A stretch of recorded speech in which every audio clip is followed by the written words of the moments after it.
Hello friends. Now in this video I will explain you the program for the ADC. Now in this, before starting with the explanation, try to understand that for this experiment or this program is written for ADC analog channel 0. So considering that, we will configure its registers. So we'll begin with the include statements. So first we will include PIC18F4520.h header file. Then we have stdio.h. Then we have the usart.h. Now usart we will require to display the data onto the terminal window onto the computer screen to check the converted data. Next are the pragma statements, which will help us to configure the hardware, the oscillator and watchdog timer and the low voltage protection circuitry. Then some of the functions that we have used, that those are declared here: init, usart, putchar and getchar functions. Then this is the delay function which is used to generate the delay. In this particular function we have generated delay by using simple for loop. Now we will begin with the main. Now in main we have declared some of the variables. I'll explain you one by one. One is the L result, H result. These both variables are initialized to the 0. Then we have result. Result variable is basically used to hold the final result, and L result and H results are the variables are used to hold the higher byte of result register data and lower byte of result register data, and both of this data will be combined in the result variable. Then we have the long integer voltage variable. Voltage variable is basically, in this particular program we will be converting the digital converted data into the analog corresponding voltage. So that voltage we will store in the voltage variable. And then we have one character array called as ADC_read. Now this we will require to store the converted data. After that, we will first configure tris A is equal to 0x01. 0x01 is to configure the analog input channel to as an input channel, and tris B is also configured as input port pins. And then we are calling a function called as init usart. Now init usart is basically used to initialize the UART. Now the usart related functions are explained here. Init usart, in this we have configured the TXSTA register, then the TXEN bit, SPEN bit and CREN bit. The explanation of all these three functions I have already explained in the UART program section. Just here, if def is used is because to configure the baud rate. So if we depending upon the oscillator frequency, if the oscillator frequency is 16 megahertz, then the SPBRG will be loaded as value 12, and if the oscillator frequency is 20 megahertz, then the SPBRG should be loaded with the value 31 to generate 9600 baud rate specifically. Rest of the functions I have already explained in the UART program video. Now next we are displaying one message onto the terminal window with the help of printf statements, that ADC test ADC channel 0, and then we are calling this init ADC function. Now this init ADC function is basically defined here, which is basically used to initialize your ADC. Now please try to understand how these figures are used to configure the ADCON 0, ADCON 1 and ADCON 2 register. Now in my earlier video, as I explained, the ADCON 0, here as we are using only AN0 channel, these 4 bits will be configured as 0000. So all these 4 bits will be equal to 0000. Then initial status, your initially it will be 0 because your ADC will be idle, and we have to make this particular ADC module enable. So we have to make this bit is equal to 1. Now, and the MSB bits are unused, so these 2 bits also be equal to 00. So the combination becomes 0000 0001. So this total the converted hexadecimal value is 01H. So that 01 is substituted in this particular ADCON 0 register. Next is ADCON 1. Now in the ADCON 1 register, as we have seen here, in the ADCON we are keeping reference voltages as VSS as well as VDD. So these two bits will be 00. The first first two bits will also be 00, as both of these bits are reserved. The next 4 bits, for next 4 bits, we are not connecting, or we are not using port pins for any other purpose. We are only configuring the ADC. So initially we are keeping all the analog channels, analog input channels, we will be using as analog input channels only. We are not going to convert any of these analog channels into the digital channels. So we will make use of this combination 0000. So all these bits will also be equal to 0000. So the entire combination of all these 8 bits will be equal to 00H. So if we check in the program, we will observe that this is ADCON 1 is loaded with 0x00. And lastly, we have this ADCON 2 register. For the ADCON 2 register, we want the result to be write justified. Now, as I have already explained in my earlier video, what do you mean by write justified? For storing the result, we will be making use of 8 bits of lower result register and only 2 bits from the higher register. So this bit will be equal to 1. Since the next bit is reserved, next bit will be 0. Now for the acquisition time, we will keep the minimum acquisition time. So if we look at these possible combinations, the minimum acquisition time is 2 TAD. So we will have the combination of 001.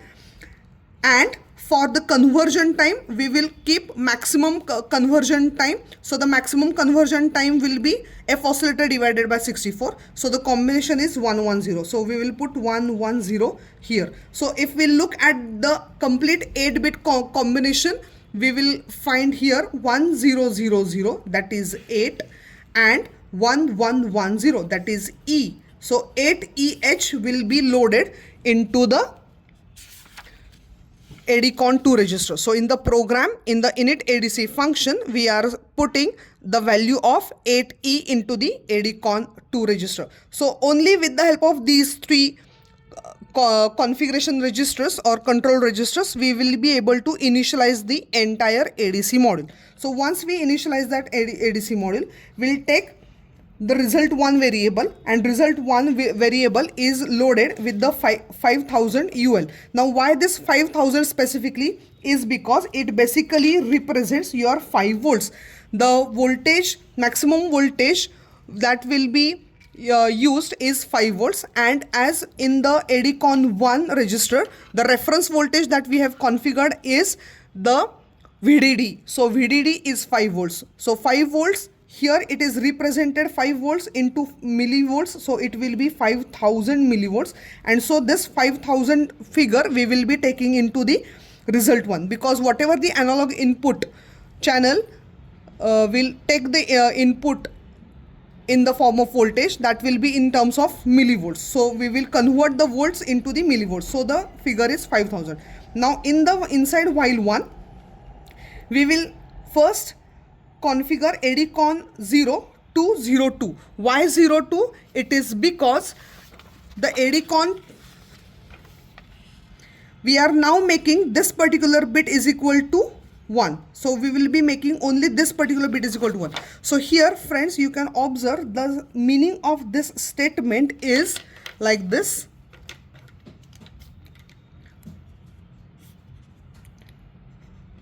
ADCON 0 is equal to ADCON 0 OR with 0x02.